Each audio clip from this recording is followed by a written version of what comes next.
Hello and welcome to presono. This video is all about creating slides. Click the New button and select Create New Slide. To create a slide, choose a design in the form of a template set and then a suitable template.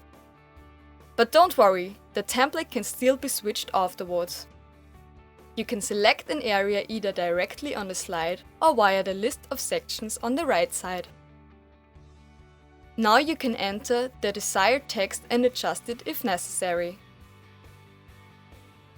Depending on the permissions in the template, different contents can be inserted. Which ones you can choose from is defined in the layout template.